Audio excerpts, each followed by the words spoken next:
Scotland. People have been living on this land for at least 6,000 years. The first inhabitants appear to have been groups of hunters and fishermen. Next, the Celtic tribes who had been forced out of Europe. In the year 80 AD, the Roman legions marched through. And finally, the English. The first references to Scotland's central city of Edinburgh were in the notes of Ptolemy, an ancient Roman writer who made his comments in the year 160 AD. The first site in the area to be colonized was probably a hill called Arthur's Seat. Precisely which author actually took a seat here isn't quite clear. Romantics like to point to the legendary King Arthur of the Round Table, but there is no evidence to support that view. There is, however, considerable evidence that this hill had at least 4 prehistoric forts and an ancient farming community. Immediate seating for Camelot or not, it's definitely a spot from which you can see a lot.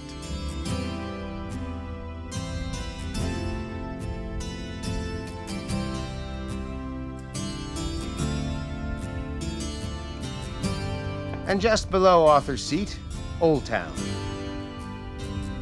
Edinburghs Old Town is one of the oldest communities in Great Britain, and much of it has remained intact. One of the things I liked about the Old Town was that all economic levels of the society lived in the same house. The rich and famous lived in the middle, the poor and unknown at the top and the bottom. And they were in regular contact with each other. They met each other in the hallways, on the staircases, in the courtyards, and they knew a lot about each other's lives. If someone in business was being dishonest, or a magistrate handed down an unpopular opinion in the courts, they would be confronted about those issues when they got home. And often the confrontation took the form of a flying bucket of garbage. I like that system a lot. As I see our public officials leaving their elegant homes in their chauffeur-driven limousines, I wonder if it wouldn't be a good idea to have a law that said that all government officials had to go to work in public transportation, just to keep them in touch. Someone who is very much in touch is Anne Dogue. She's the director of tourism for the city of Edinburgh, and she begins by taking us to the top of the most famous building in the city, Edinburgh Castle. You can see that the city is very dramatic because it's a city born from fire and sculpted by ice. What was the fire? Volcanoes. This whole area was under a shallow tropical sea, and it was subject to intense volcanic activity. And eventually, when the ice came, one time there was 2 miles sheet ice on top of this area. And when it moved, it tipped up so dramatically that the ice scraped away all the soft debris and earth and rock and left 7 hills that Edinburgh was created on. So these hills are still volcanic hills? They're still volcanic. Fire and ice. Fire and ice. A city of fire and ice. Well, this is the oldest building in Edinburgh. It dates back to the 11th, 12th century. St Margaret's Chapel. The castle was taken in 1313 by the Scots again when they took it back from the English. They razed it to the ground so the English couldn't get a stronghold in Scotland again. So everything went except the chapel. So it predates 1313. The Scottish military can still hold their weddings and christenings in that chapel. But it's a very tiny chapel. So if it's a wedding, it's much the delight of the father of the bride because it only holds 16 people, so it's not an expensive wedding. He loves it. This is actually quite interesting because we're standing here looking at the oldest building in the castle to the right and the very youngest opposite us. Now, you'd never really believe that that was the youngest building on the rock. It was actually built between 1923 and 27. The weathered rock used to build this war memorial was originally part of a chapel called St Mary's on the Rock. It was a Catholic chapel which was demolished during the turbulence of the Reformation. But being Scottish, they didn't waste anything, right? Recycling is nothing new to the Scots. They kept all the original stonework until they had another purpose to build on this site. And it was after the First World War they wanted to build a memorial to all the Scots who died in World War I.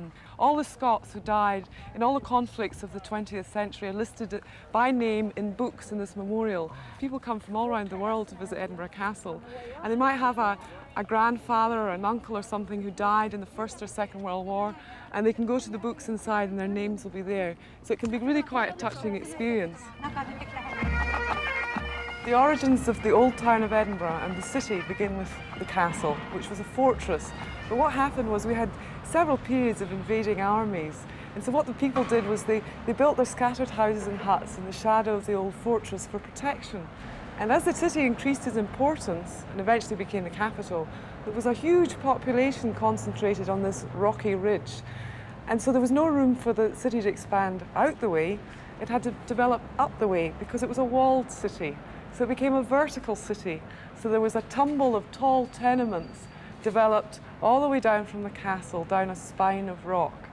So you can forget about Manhattan being the place where the skyscraper was developed.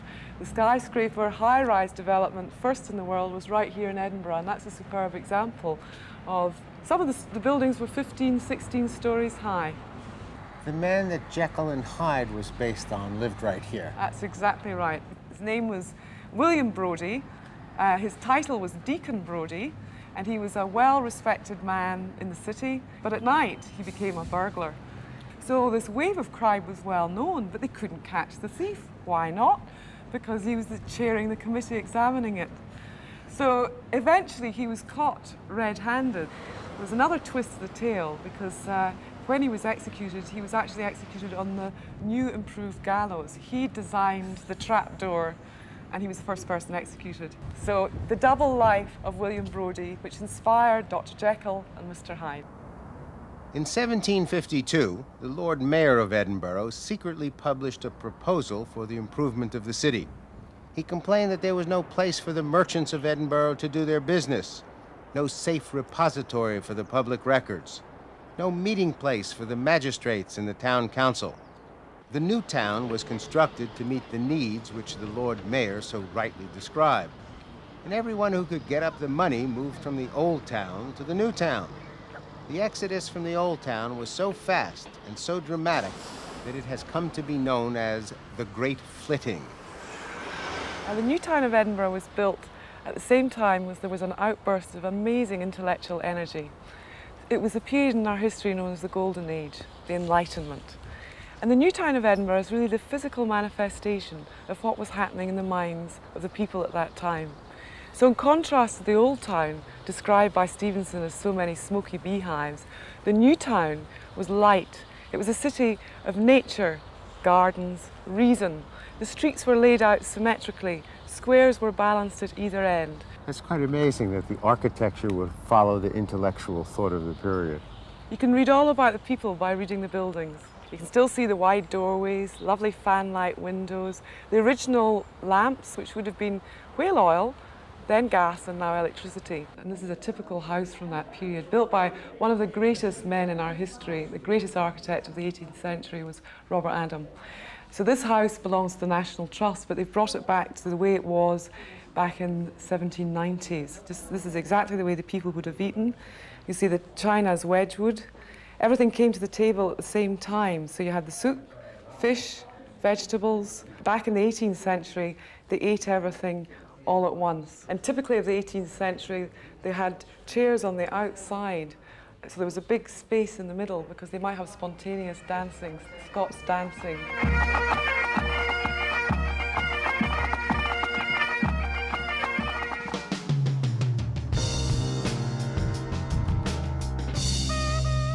When most people think about Scottish food, they come up with, shall we say, less than the most enticing images. First to mind is usually haggis, a nationally famous dish made from the innards of sheep that have been chopped up and boiled in the lining of a sheep's stomach. And then they stop thinking about Scottish food and desperately try to think about something else. Reflect for a moment. You've undoubtedly heard people say, let's go out for French food, or Italian food, or Chinese food, but I'll bet that you never heard anybody say, let's go out for Scottish food. And yet, for the last few years, I have been having really good meals in Scotland. And where have we been eating in Edinburgh?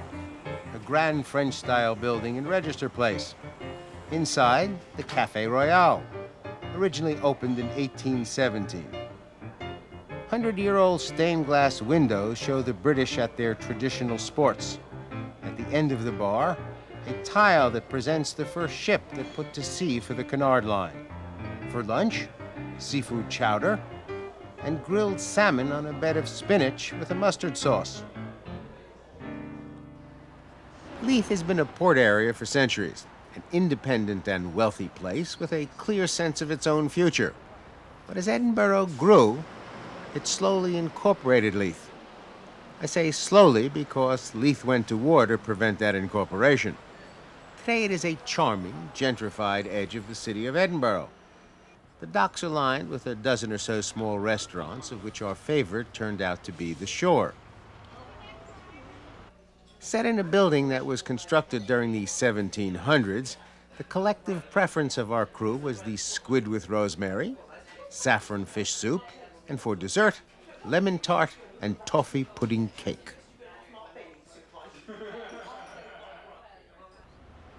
Just in front of the entrance to Edinburgh Castle, in a building that dates back to the 1500s, is a restaurant called the Witchery.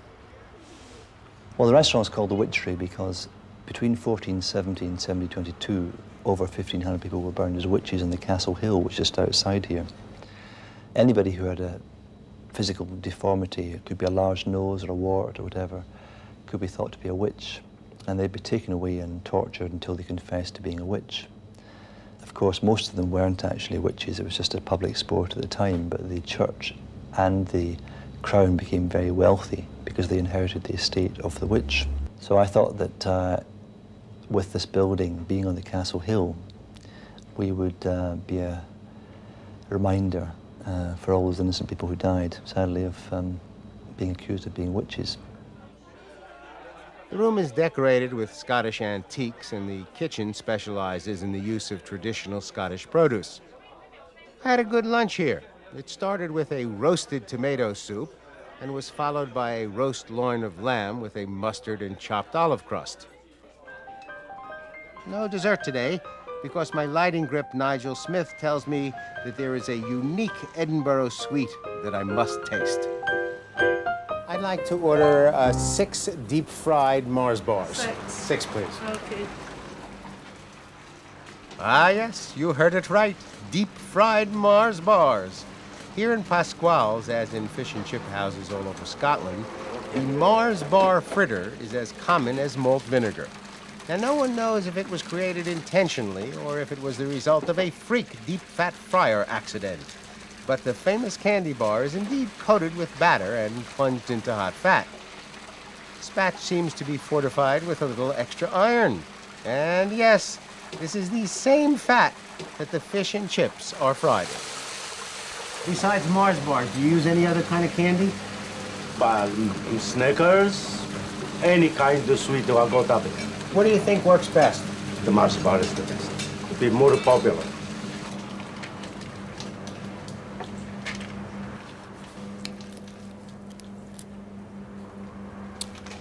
You're right. You gotta eat them when they're hot. Definitely an acquired taste.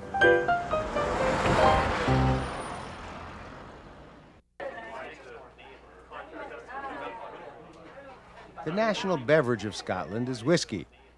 A whiskey of such importance that the rest of the world simply calls it Scotch. There are about 100 different Scotch whiskey producers in Scotland, and each one has their own very particular approach to the craft. But it's not only the skilled labor of the maker that controls the final product. To a great extent, the color and taste of a particular Scotch whiskey is the result of the physical environment in which the distillery is located.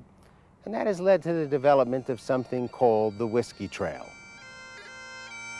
The Whiskey Trail is actually a well-beaten path that takes you through Scotland's Scotch-producing districts, which, fortunately for the Tourist Commission, takes in all of Scotland.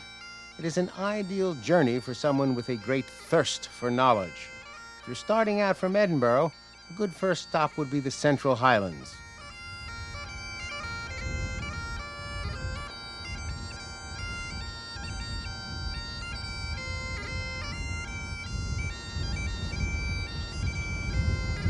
And this is the Dalwhinnie Distillery. It's been in operation since 1897. Its name is Gaelic for the meeting place. Dalwhinnie is the highest distillery in Scotland at over 1,000 feet above sea level. Each of the distilleries in Scotland has chosen a very specific place for its facility. In the old days, one of the most important considerations was the relationship of the distillery to tax agents. Ideally, you would be in a place where the king's men could never find you. At the very minimum, you wanted to be in a spot where you got enough warning so you could hide your whiskey.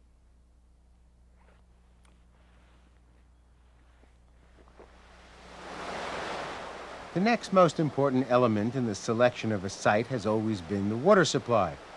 Most of the distilleries are set next to streams. The water that is drained to make the whiskey comes into the stream from a spring or drains down from the rain that falls on the nearby hills or from melting snow. The trip that the water makes on the way to the distillery gives it a very distinct taste. If the water passes over and through rocks, it picks up the flavors of the minerals in those rocks. If it passes through a moor with heather growing, the water will pick up a honey note. If it passes through fields of peat, it will end up with a peaty flavor. How peaty will depend on the amount of time that the water spends near the peat. Peat is the remains of compressed plant life, sort of an early form of coal. Some land formations will filter water for years before delivering it to a stream that feeds a still. And every inch of the journey will be reflected in the taste of the Scotch. The type of wood used in the aging cask is also important. In the early days of Scotch making, the wooden casks were used merely as containers to store the whiskey. Eventually, however, people discovered that the cask could change the flavor of the Scotch. Temperature also affects the flavor of Scotch whiskey, and so does the air. Scotch spends years maturing in wooden casks, and during that time period, it pulls air into the cask. If the distillery is near the sea, the air may have a salty quality. That salty air enters the cask, and the salty flavor is reflected in the Scotch. When all the whiskey in a particular bottle comes from the same distillery and has not been blended with whiskey from any other distillery, it has earned the right to be called a malt or single malt.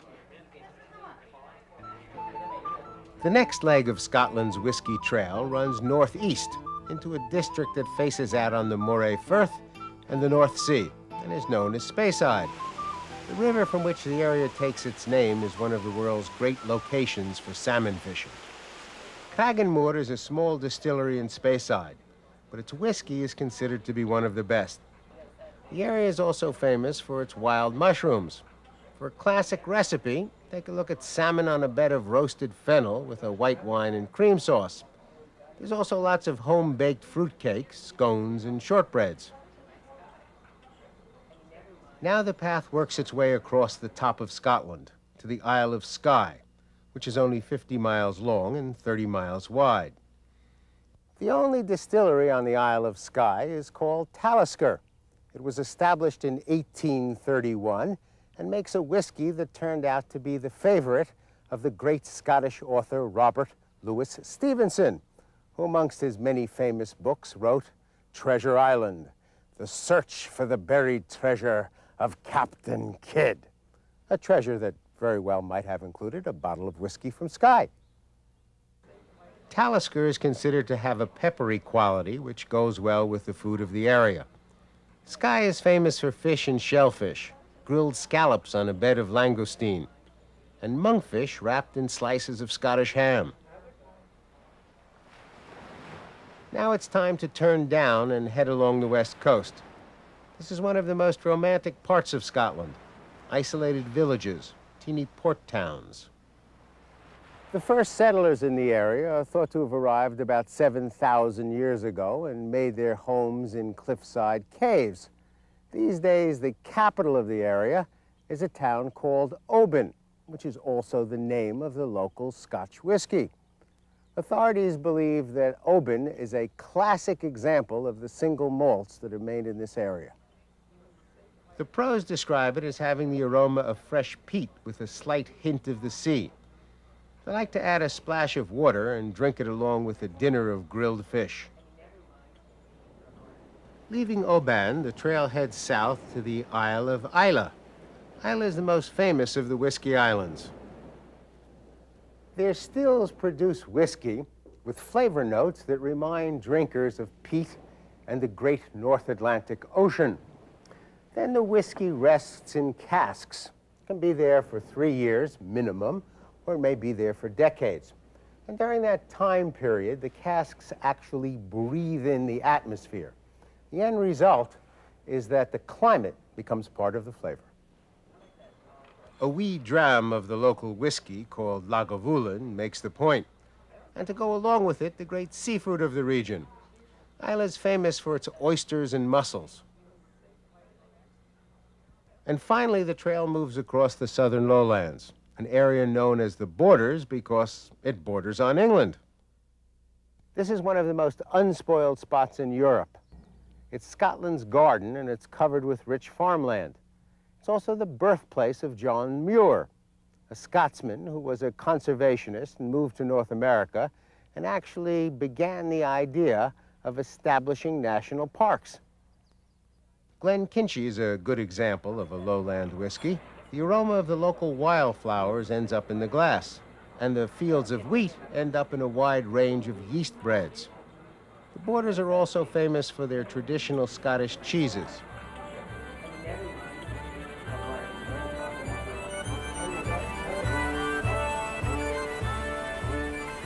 And if you would like to see a wee bit of the magnificent Scottish countryside and what elegant country life was like for the British during the heydays of the 1920s, you can get yourself some wheels and head north, over the bridge that crosses the Firth of Forth, which is easier to cross than it is to pronounce, and on into Gleneagles.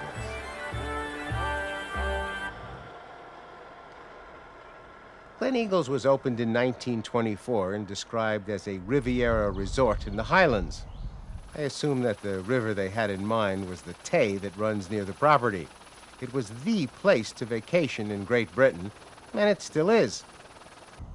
What also makes Gleneagles attractive is their activity program. They focused on a series of leisure time undertakings and set up a school for each. A school that was designed and in many cases is still directed by one of the world's leading authorities on the subject. The championship golf course was developed by Jack Nicklaus. For me, however, the most fascinating school at Gleneagles is the British School of Falconry, where James Knight took me through the introductory course. This is Talisker. There he is. He's obviously raring to go. Now, the most important thing that we do with him now, and I'll explain about it when we're there, is we've got to weigh him, okay, before we can use him. So we'll take him down the corridor here.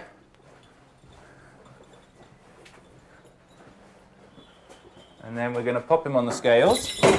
And there he goes. Seems to know where he's going. Yeah, he gets weighed every day. The thing to remember about falconry is it's 4,000 years old.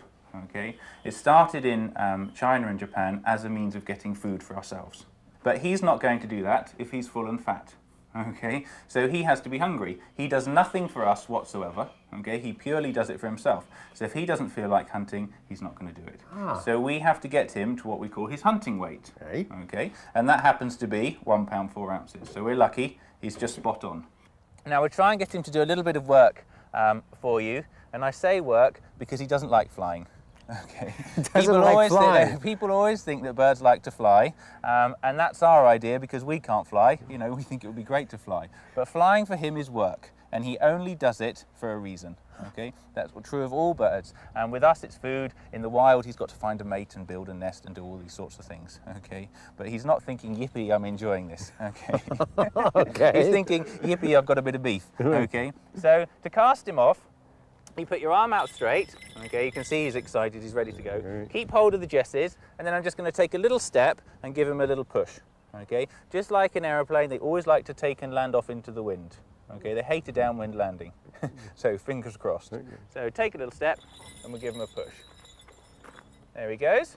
Good boy. You see, he turns into the wind and lands into the wind. Now to call him back, all I have to do is put my glove up with some food on, and back he comes.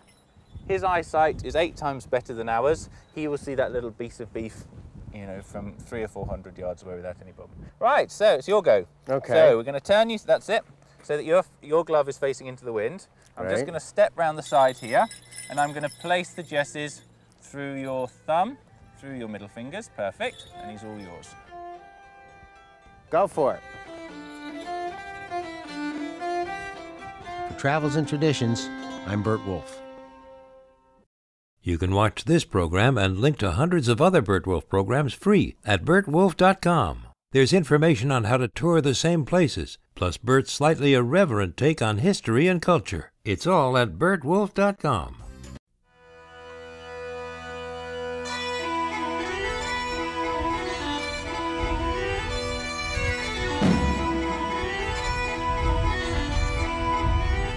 Scotland.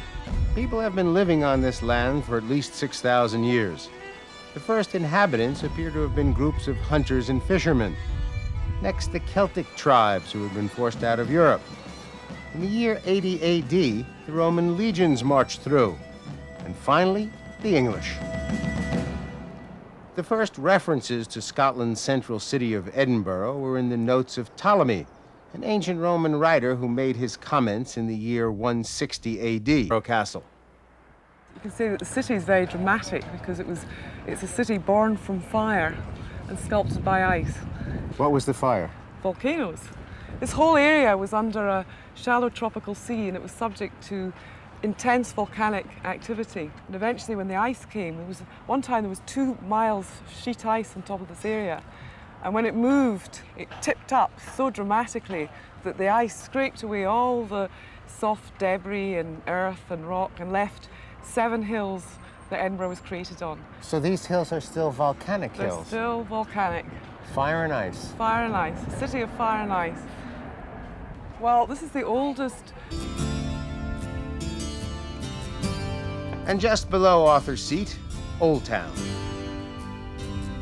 Edinburghs Old Town is one of the oldest communities in Great Britain, and much of it has remained intact. One of the things I liked about the Old Town was that all economic levels of the society lived in the same house. The rich and famous lived in the middle, the poor and unknown at the top and the bottom. And they were in regular contact with each other. They met each other in the hallways, on the staircases, in the courtyards, and they knew a lot about each other's lives. If someone in business was being dishonest, or a magistrate handed down an unpopular opinion in the courts, they would be confronted about those issues when they got home. And often the confrontation took the form of a flying bucket of garbage. I like that system a lot. As I see our public officials leaving their elegant homes in their chauffeur-driven limousines, I wonder if it wouldn't be a good idea to have a law that said that all government officials had to go to work in public transportation, just to keep them in touch. Someone who is very much in touch is Anne Dogue. She's the director of tourism for the city of Edinburgh, and she begins by taking us to the top of the most famous building in the city, Edinburgh. The first site in the area to be colonized was probably a hill called Arthur's Seat. Precisely which Arthur actually took a seat here isn't quite clear. Romantics like to point to the legendary King Arthur of the Round Table, but there is no evidence to support that view. There is, however, considerable evidence that this hill had at least 4 prehistoric forts and an ancient farming community. Immediate seating for Camelot or not, it's definitely a spot from which you can see a lot.